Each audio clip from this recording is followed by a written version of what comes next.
بسم الله الرحمن الرحيم الحمد لله رب العالمين وأفضل الصلاة وأتم التسليم على سيدنا محمد وعلى آله وأصحابه أجمعين. Assalamu alaikum wa rahmatullahi wa barakatuh. Hope you're all well and you can hear me. If somebody can just comment that the sound's okay, and then I'll continue inshallah.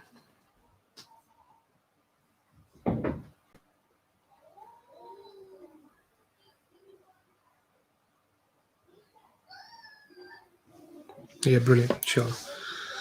Okay, bismillah. So welcome back. I've had a few weeks off. The discourses, they'll continue as per normal now. And I've got some interesting discourses lined up. And I've got a series or two coming up as well on different topics that will span over a few weeks on very, very interesting topics, inshallah. Today's topic or discourse is a one that I've been thinking of delivering for a while, and today will be more of a snippet or an introduction to the idea on the topic. I have a longer presentation for it that we'll be inshallah exploring soon in the future. But for now, I do want to introduce the idea on the topic, and I mean the title is "The World an Illusion." Is it's an interesting one, and also what do we mean by that? What do we mean by the world? What do we mean by illusion? So I hope it got your attention to some degree.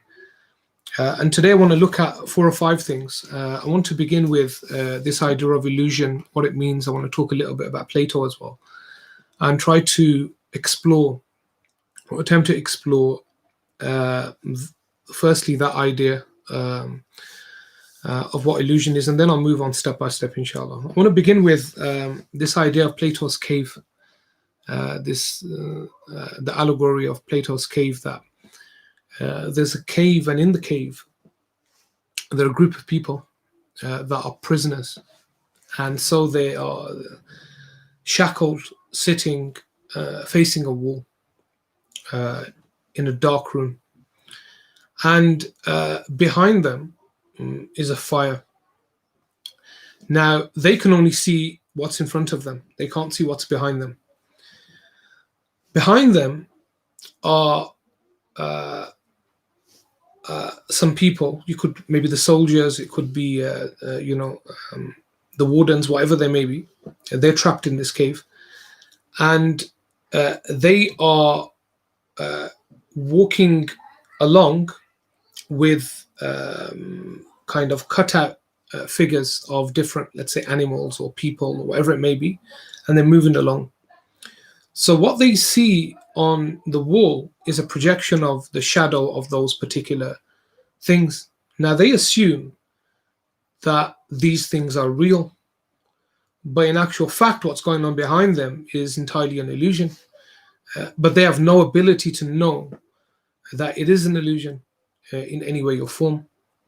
They assume that all the things that they're seeing are part of the real world, and they're trapped within this cave and they can't access that.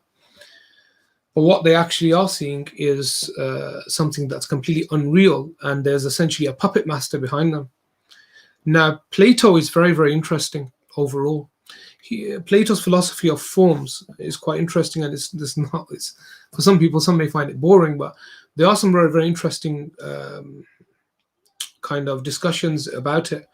But in a nutshell, Plato believed in forms and the idea of forms. And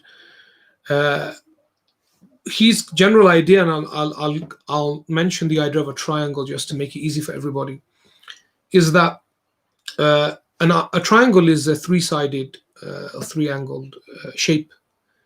If you have an idea of a triangle in your mind, and then you draw it out on paper, the idea of the triangle exists external to your triangle that you've drawn on your piece of paper.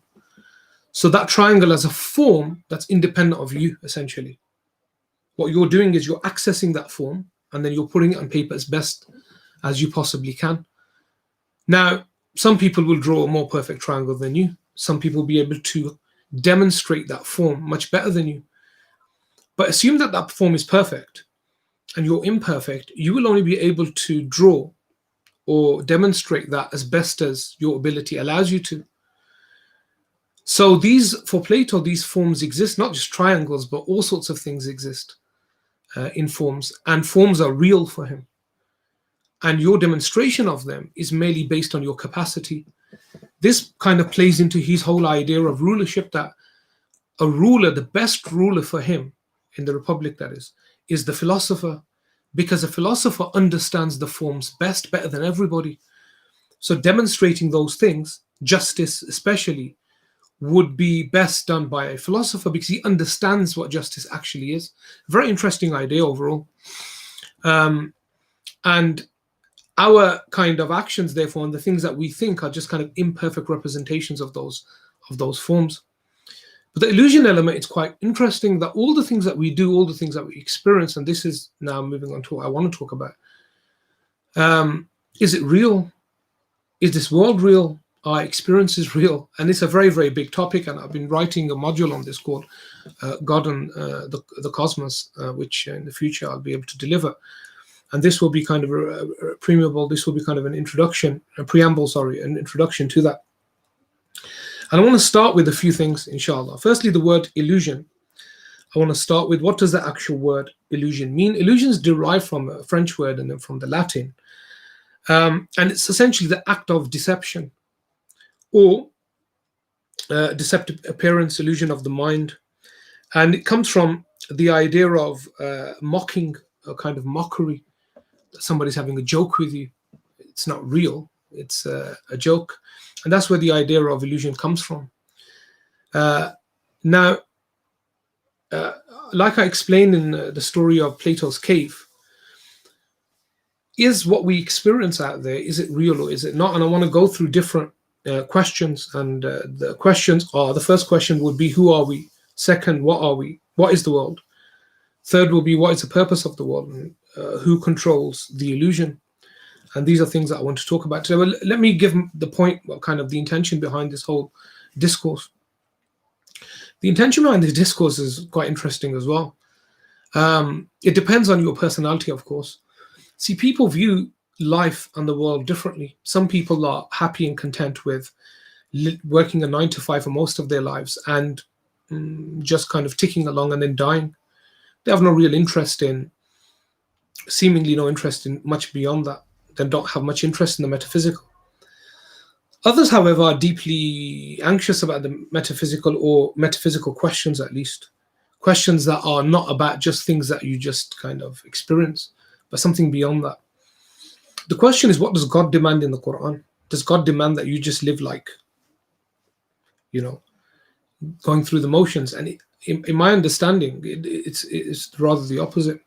We have to accept that some people will just kind of get on with life, but the kind of higher level of consciousness or understanding that's mentioned in the Quran is to do with the greater questions, and trying to unravel or unpack those great mysteries of who you are, being especially, and then what you are and what your purpose is, or rather what your purpose is in the world. I have a whole discourse on purpose if you want to check that out.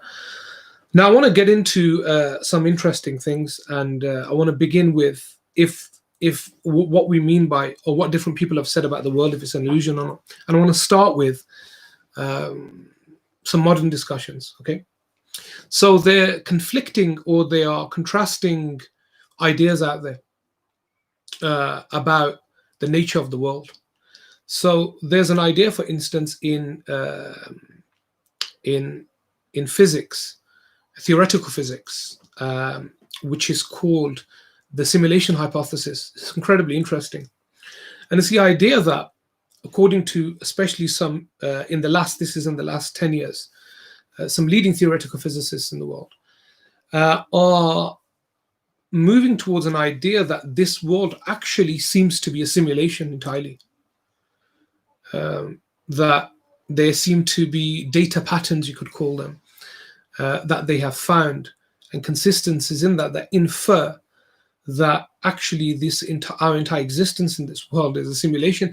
Now, for people in that field, theoretical physicists, considering most of them don't believe in God, it's a huge quandary. It's a massive problem for them, because if they accept that notion, the idea that this life, you could call it, and everything that we observe is a simulation, then they would have to, or it would logically infer that there's a simulator, or one who simulates, which you're now in God territory. I watched this wonderful, really, really educational kind of conference between a discussion between panel discussion between theoretical physicists. It was quite long, but it was very interesting and they said, if we accept this, we're now in God territory. And they don't believe in God. Most of them, I don't assume they didn't, the panel. And they were quite worried about that. Neil Tyson was on there as well, a famous physicist, astrophysicist, I think. Now, for us, it wouldn't really be that much of a problem because this is just semantics for us. If you call it a simulation or whatever you call it, what we're saying essentially is that the whole system's been created by somebody to function in a particular way. No problem for us. I mean, we could just change the wording and use verses of Quran to justify it. It's very easy to do. There are also other discussions within this field. For instance, the hologram universe idea about the black hole and the bottom of the black hole and the top of the black hole, and the idea of this reflection of what, that's a little more, it's very, very speculative, and but it's interesting. There's some interesting books on it. But these discussions are being had now in amongst leading scientists, especially in theoretical physics, about, wait, there's just too, determinism is too kind of, it's too obvious almost, that things look too determined in this world for there not to be an intelligence behind it. It's just too, it's almost too obvious. And it's really worrying them, by the way, especially many theoretical physicists, really worrying them, because again, they would have to accept kind of the philosophy of the existence of a God of some sort. So, like I said, these discussions are being had by many people. The idea of an illusion. So that's one discussion. What about us as believers, though? We already we should all accept God. Allah is our Lord, and we accept God. But the reasons we accept God are multiple. So number one, I believe that it's part of our fitrah. We have been hard-coded to know the existence of God. And that's another topic altogether.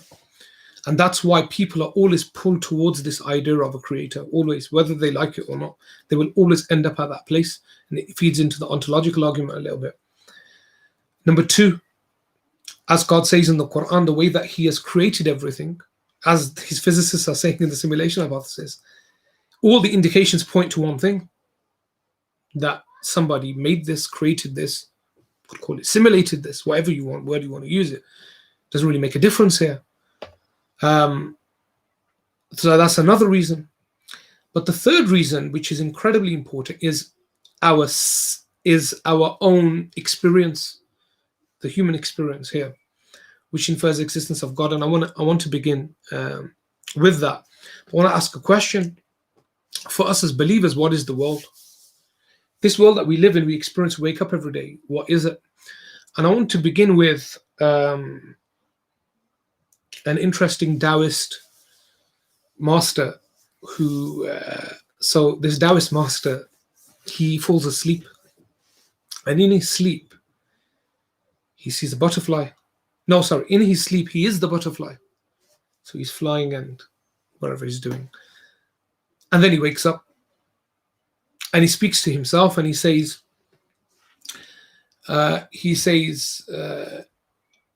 name is Joe Yang, I think his name is. Let's call him that for now, Joe Yang. He says, Joe Yang, Joe Yang, are you the man who had a dream that he was a butterfly? Or is the butterfly dreaming that it's Joe Yang? It's incredibly interesting that. So he's asking the question now, because he's a complete skeptic, of course, in this sense, that am I actually the butterfly that's dreaming of this person, or am I the person who dreamt of the butterfly? Now, that's an incredibly profound and interesting question.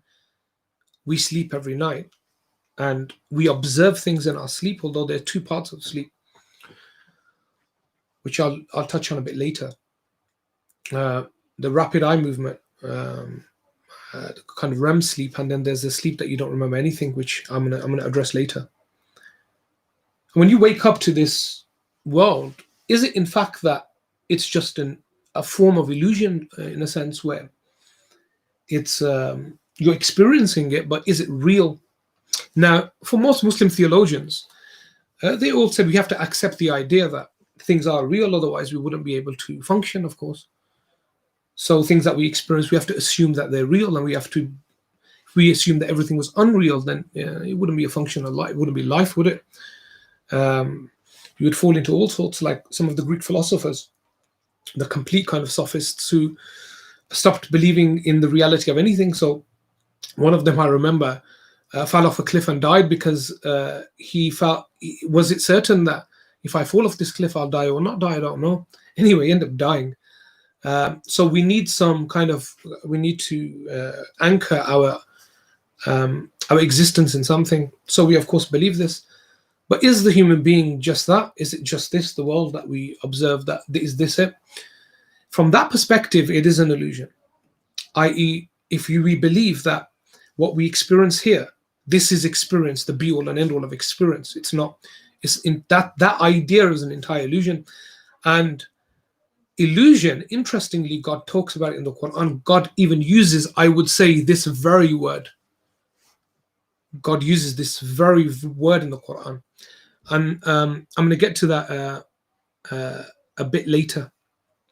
So that's one thing, the idea of what is this life that we're living here. Now, once we accept that this particular life that we're living may only be one moment from many moments that we've already had, then it becomes interesting. And this is what I want to look at now. If this world here that we experience, what we experience, although it's real to us, but there's a sense of illusion in it, which when I get to the verse, I'll try to kind of look at that point objectively. Then, what is the story here?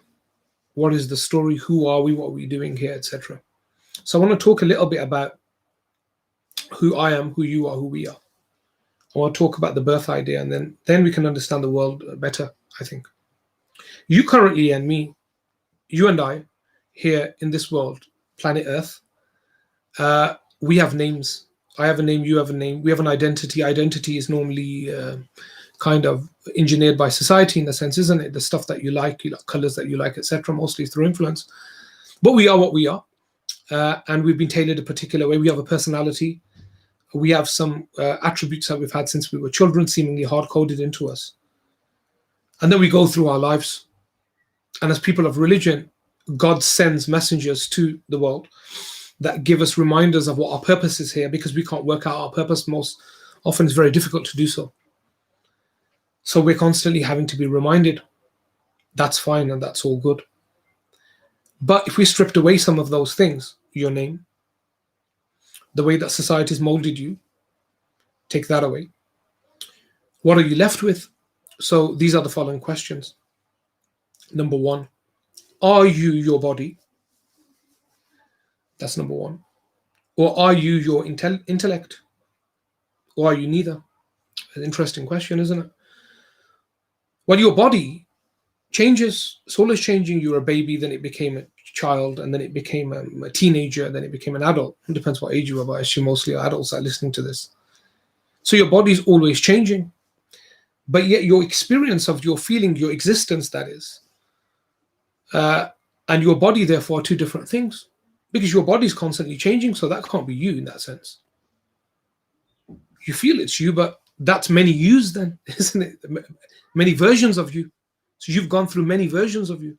But yet your soul inside has stayed kind of constant. That's always been the thing that's been there. The body has been changing. Are you your thoughts? Well, your thoughts are constantly changing. They're always changing, in fact. So clearly, your thoughts are changing. You're forgetting things. So is that you? Well, seemingly not. You are something internal, the soul, the being. Allah says in the Quran, وَيَسْأَلُونَكَ عَنِ الرُّوحِ قُلِ الرُّوحُ مِنْ أَمْرِ رَبِّي وَمَا أُوتِيتُم مِنَ الْعِلْمِ إِلَّا قَلِيلًا. That they ask about the soul. Say the soul is from the Amr, which is very, very difficult word to translate. It's from the Amr, the command, the command, the action of thy Lord, and very little knowledge has been given of it. We don't know much about it at all. We don't know much about the quiddity of our essence. We don't know much about that. Well, the way we can learn a bit more, because you may ask, okay, that's all good and well, but how can we learn more? I want to look at a particular narration, and I want to develop that a little bit.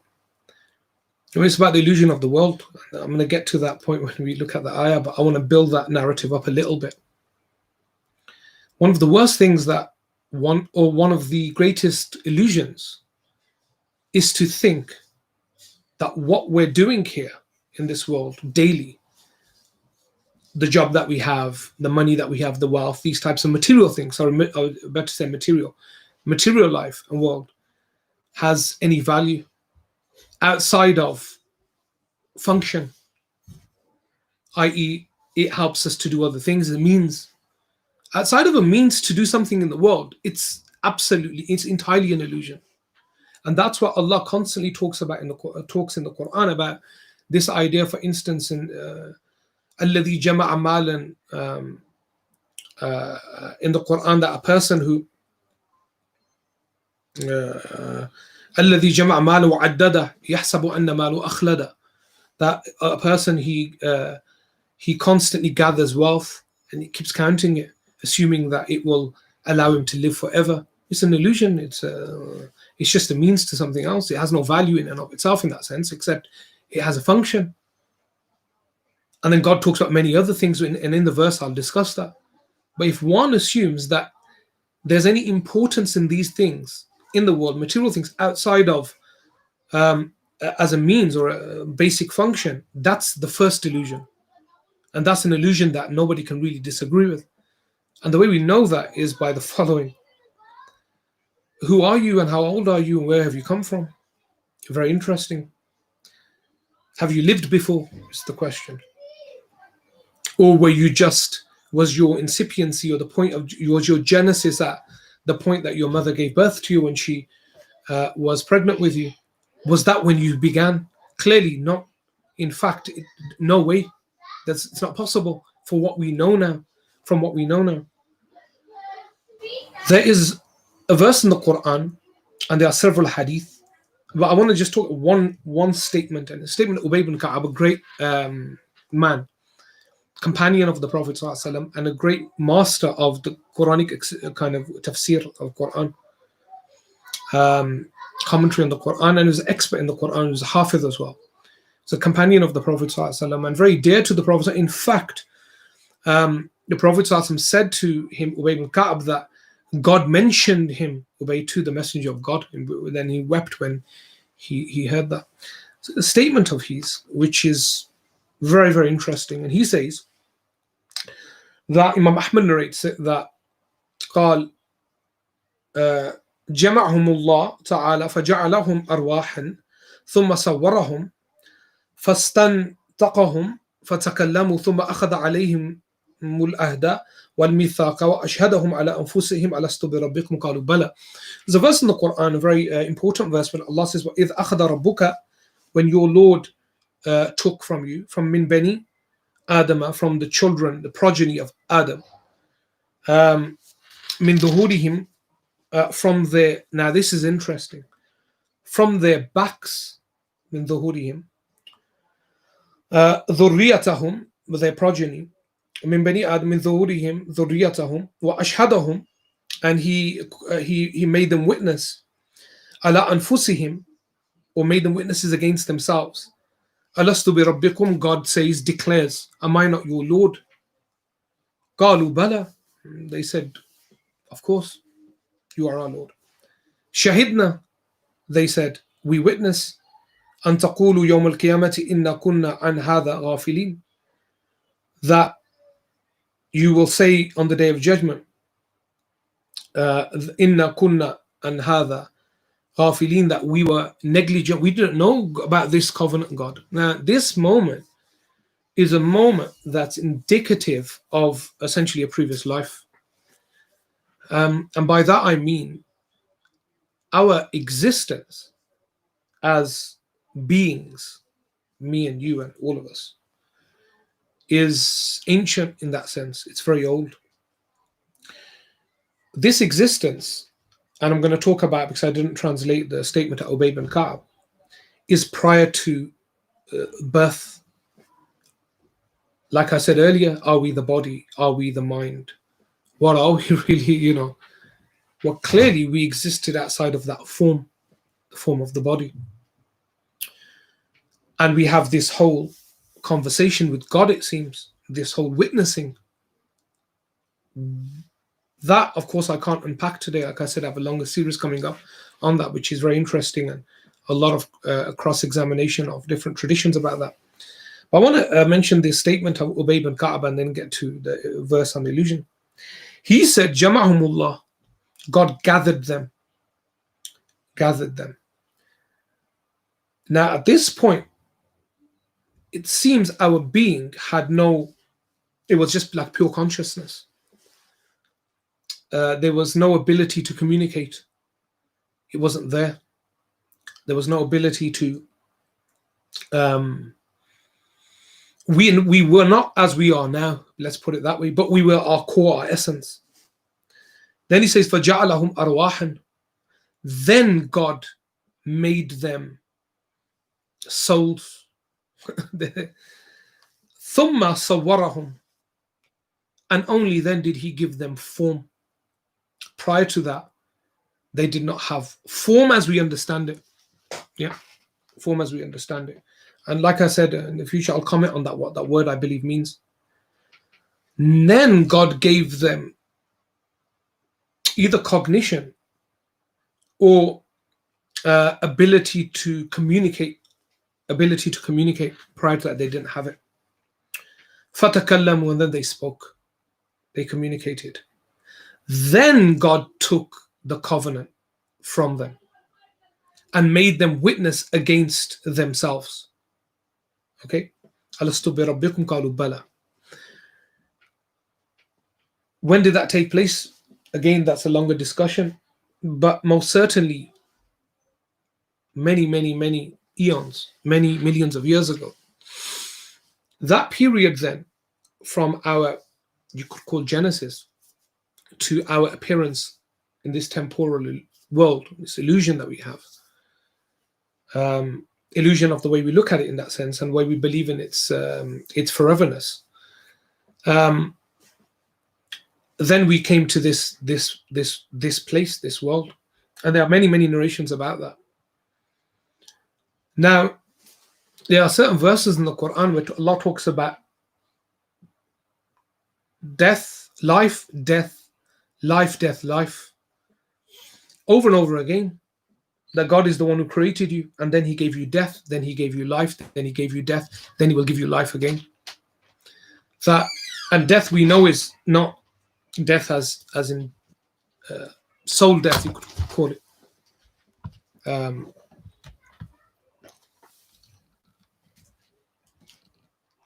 Yeah, soul death, but death as in sorry, let me just fix this.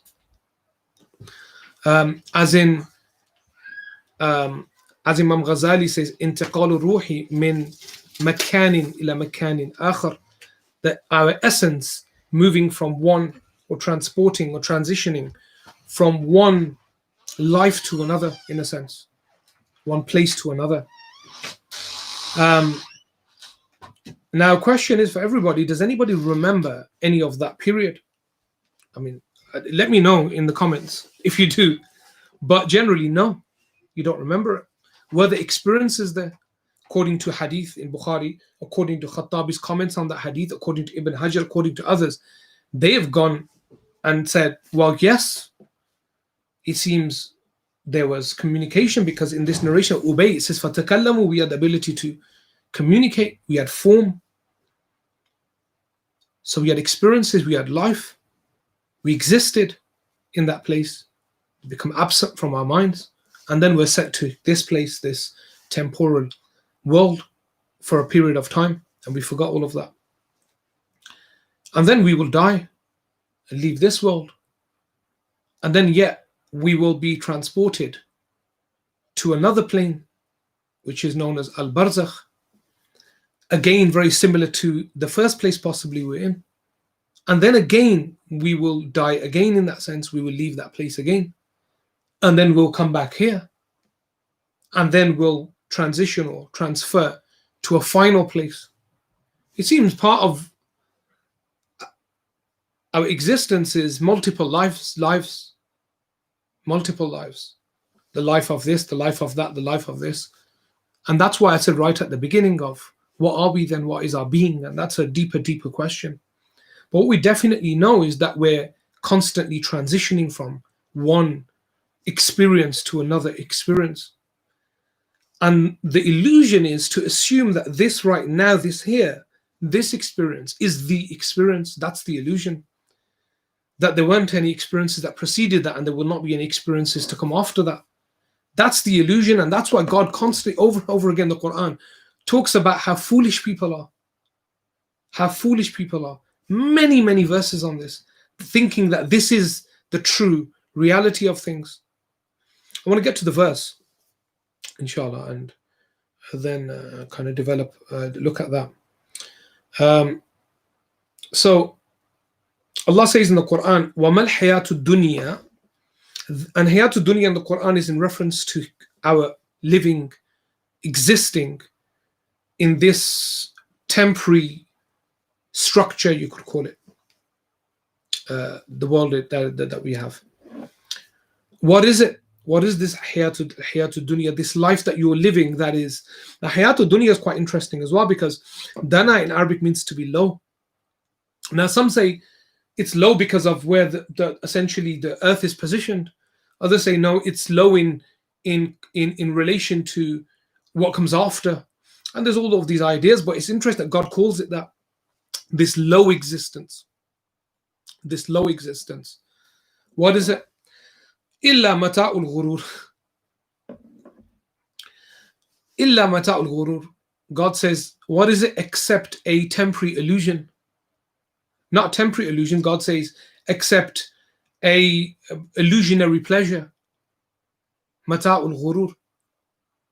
That's all it is, an illusionary pleasure. Some say a temporary illusion, a deceptive kind of interaction that we have.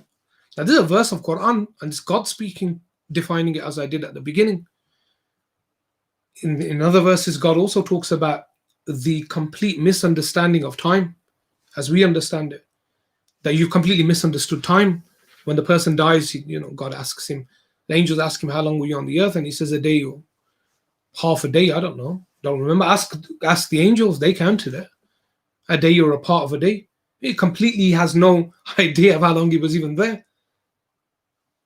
And they say to him, even less, you were not there. So the whole idea of time is relative in that sense as well. So in terms of it being illusion, in that context, it is entirely an illusion.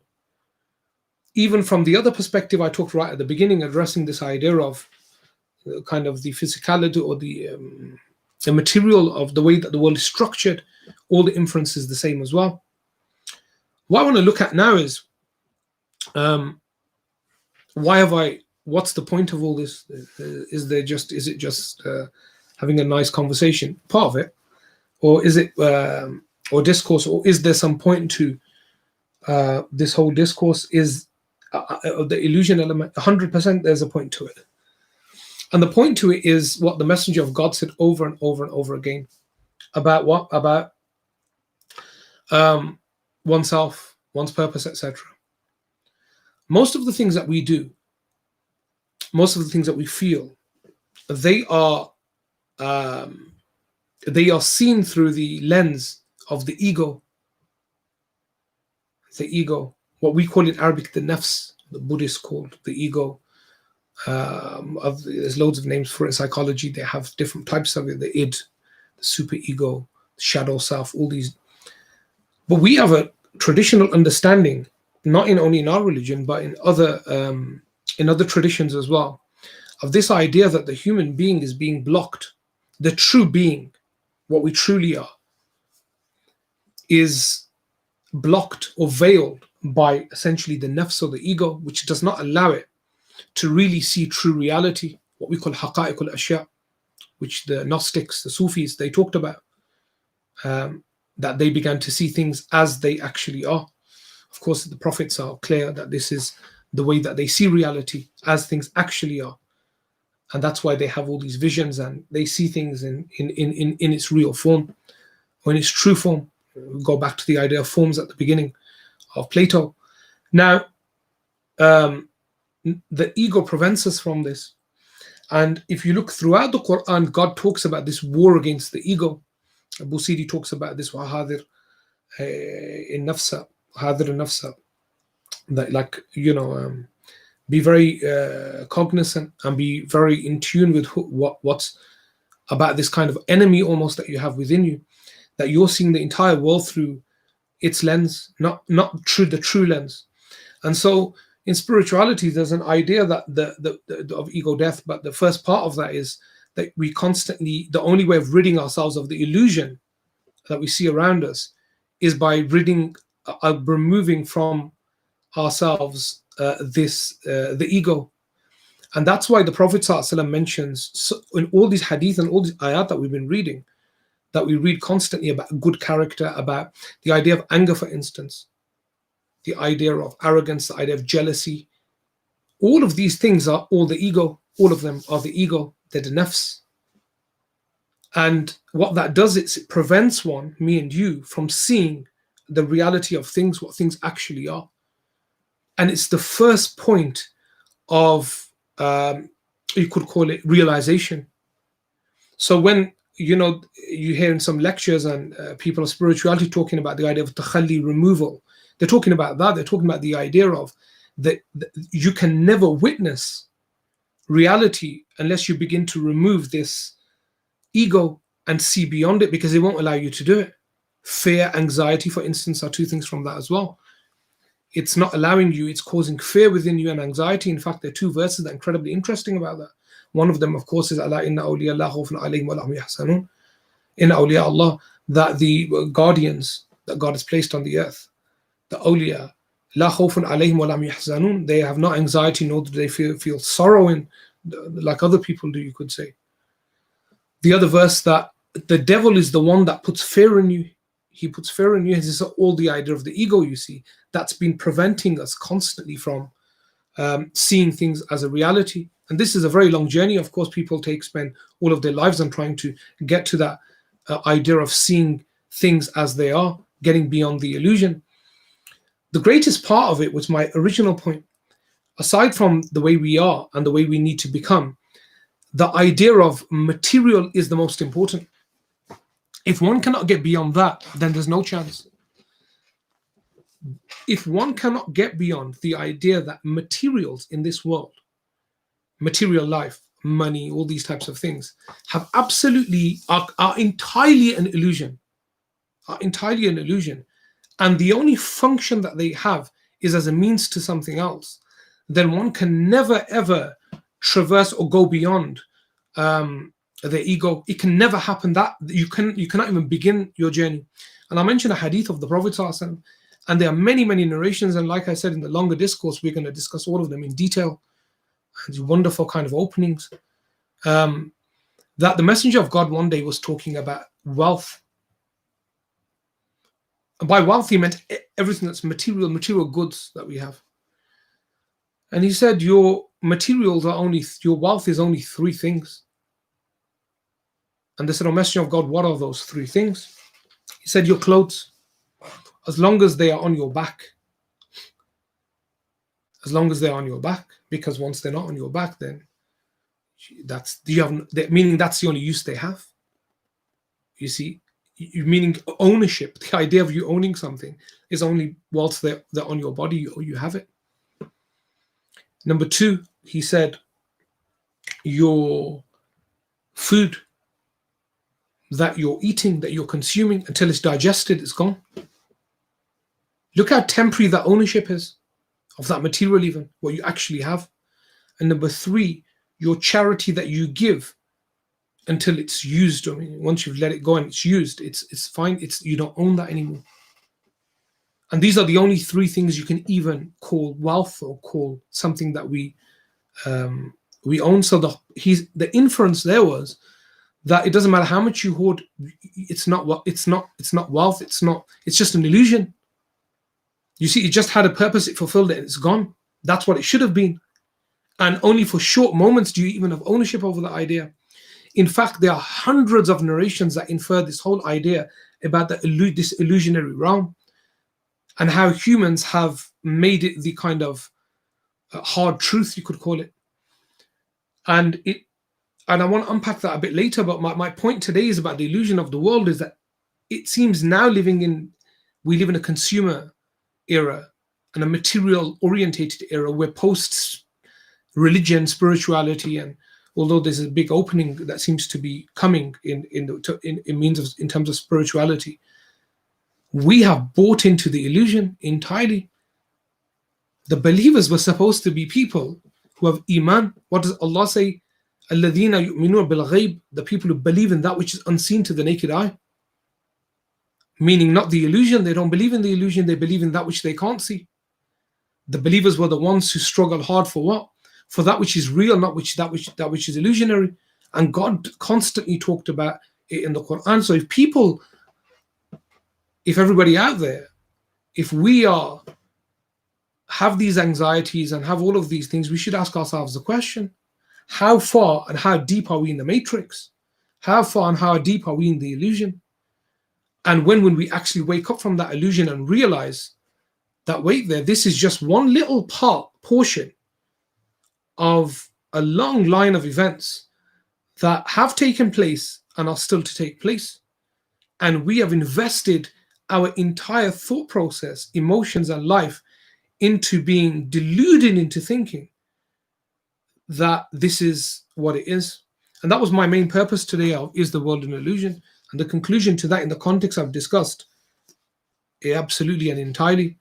And that we need to really start to begin to wake up and see our tradition through the lens of illumination, spirituality, and reality. And we need to begin to let go of, we need to reread our scripture through this lens, not through a mere lens of, okay, now, oh, there it is, so I'll do it. That will run out sooner or later. It's a deeper underlying question in that, inshallah. And that brings me to an end for today. So inshallah, I want to take questions now on this topic. Bismillah.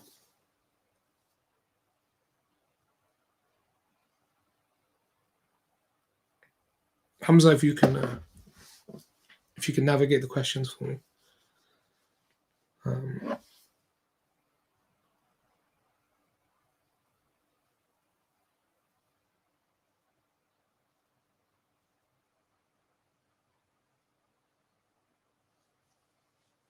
If you don't, that would be better for me. But let me, it's really interesting that I want to mention this before I close up if there's no questions, is that the idea of questions, the concept, the idea is what makes us human. And we have stopped asking questions, unfortunately. There's a story about Aristotle. He's walking because he taught whilst walking and standing, al-mashiyun that they call. And he gives this lecture to his students. And he says, you got any questions? They're like, nobody speaks. He said, there are three types of being. This is what he said. No fatwa me or anything. This is just Aristotle's point. He said they are the beasts, the animals. They are the humans, and then they are the gods. he said, animals are too, they have no intelligence, they can't ask questions. And gods have no questions because they know everything. So humans are defined by asking questions. Either you've elevated yourself to the level of gods, again, Aristotle's statement, or you have lowered yourself to the level of animals. Although the statement is problematic, but the truth in that one point in that is this what defines us. Can you briefly explain the idea of how everything is oscillating between existence and non-existence? That is not. Firstly, we have to look at, because that's kind of positive statement already there. That's because there's a presupposition in that everything is oscillating between existence and non-existence. But the point that if I can, I think I know what you're referring to. My answer may give that is the idea that time is linear and time doesn't stop. Of course, although time is entirely an illusion, in its truest sense. But we do perceive time. Let's put it that way. We perceive it. That time doesn't stop. You see, one moment comes after the other, so the next moment essentially is the death of the previous moment. And so we're constantly living in a state of becoming something else. And the previous moment doesn't exist anymore. And that's incredibly interesting from a spiritual perspective. And spiritualist Sheikh Alawi and the others, Abu Ghawth al-Madian, they talk about this. And in my longer short discourse, I'll talk about it. The idea of time and what is it? You know, Al-Arifu Ibn Zaman Labn al-Waqt, for instance, that statement, Abu Ghawth al-Madian. Ibn al-Waqt Labn al-Zaman, sorry. But it's the idea that a moment never stays. And this is incredibly interesting, that we can never stop time. Time will just, with the previous you and me is gone now.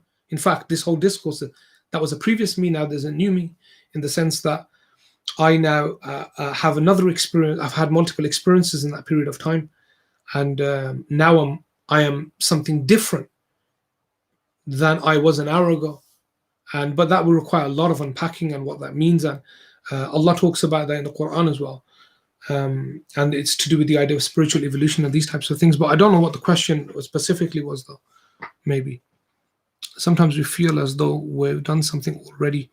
Does this have anything to do with the soul? 100%. So there's a whole idea now in multiple traditions and even in our own tradition.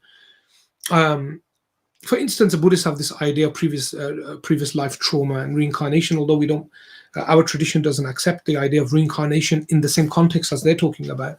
It does accept the idea of transferal, however, and transition from one life to another life, that we accept what we accept essentially are the same thing. Although they do accept you essentially the same thing, they believe you've taken another form.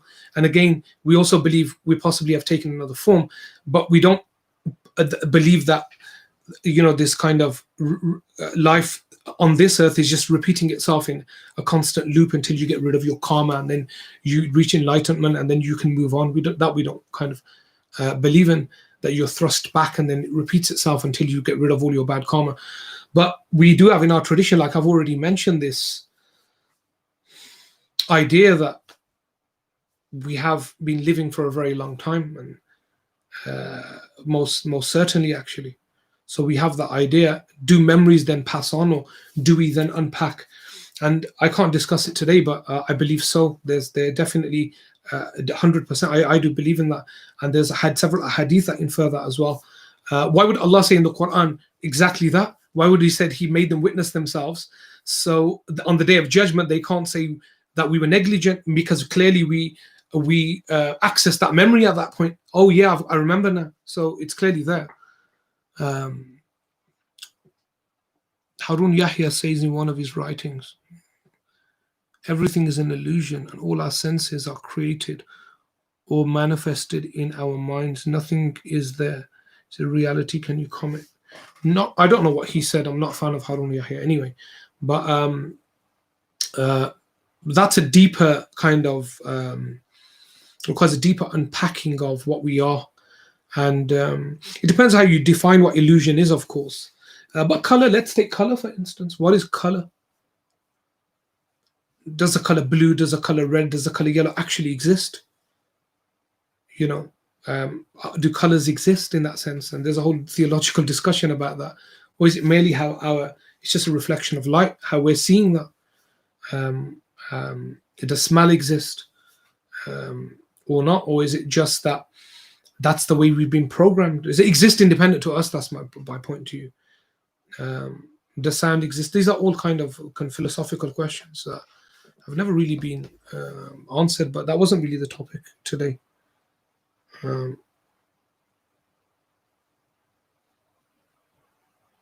Yep, so I've got a couple more questions. Somebody said, not a fan of Harun Yahya, question mark. Well, to be honest with you, I probably shouldn't. I'm not, you know, if you know me, I don't really like out people, or I don't, what they call it, bait people. Is that something like that? The kids, I have to say kids now, you know, I've got a 14-year-old, but so probably I just responded to that. But oh yeah, as a personal, if you want my kind of what I personally think, you don't have to agree with it. But yeah, I'm not a fan. I'll just leave it at that, inshallah. Yeah. One of the most common themes of struggle as a seeker is balancing between dunya and deen. How do you keep the illusion of earning, working, and money in your hand away from your heart? Where do we keep consciousness? How do we balance working 9 to 5, etc., being an ascetic in a mountain somewhere? How do we study and keep ilm in check whilst realizing that we need to survive in the world? See, this is a problem that, see, this dichotomy has been created by, I don't know, it's been created in people's minds at least, that there is the deen and then there is the dunya.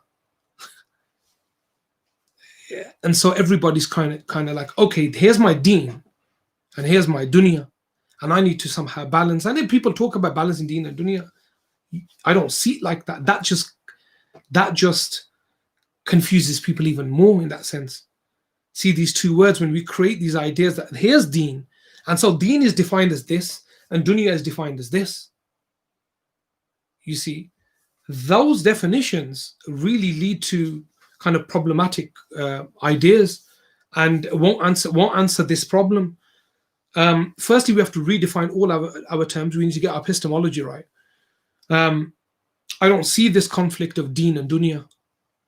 There is reality, what is actually reality, that's one.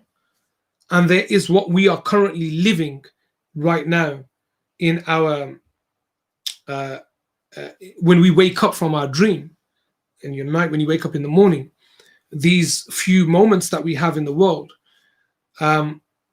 what we are supposed to be doing in those moments, and how we generally use our time, that's all.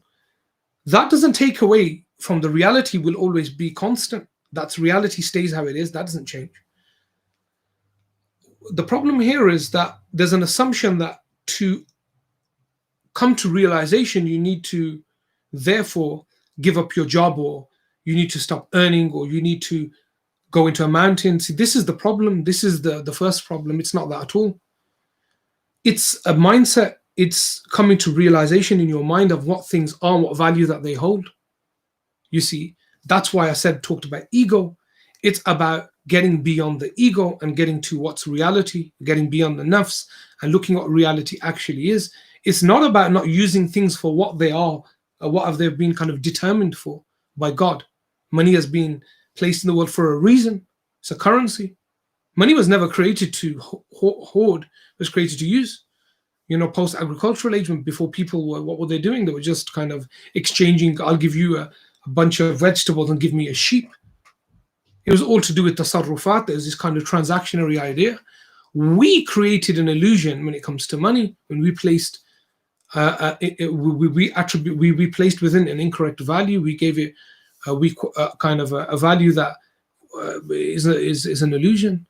So it's about looking at every single thing and knowing what part of it's an illusion, and we just use it as a means, and what is actual reality. So this whole, it will require another a discourse, but this question, this dichotomy, this idea of deen and dunya, I don't like it at all, by the way. You see, it's put a completely kind of incorrect, it's built an incorrect framework in people's minds almost. Deen and dunya, how do we balance deen and dunya? As if you cannot synchronize those two ideas, reality and living in this world. you know, as if they're asymmetrical. You can't. It's not. It's not the case. So we have to. You have to rethink entirely these points, and you have to begin to understand what things actually are as they are, and then move on from there. But the problem is in your original thought altogether. That's what I think.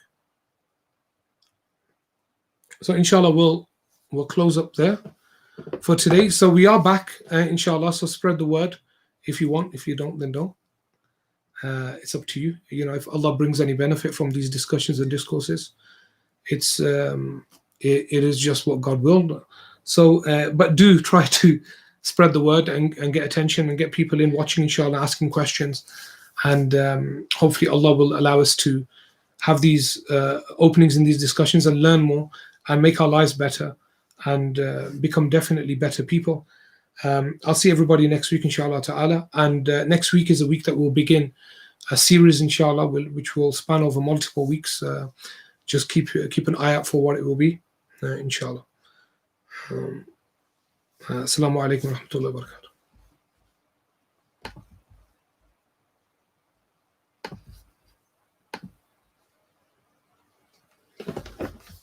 Hamza is saying I have another question. Any book recommendations? Maybe next week, inshallah.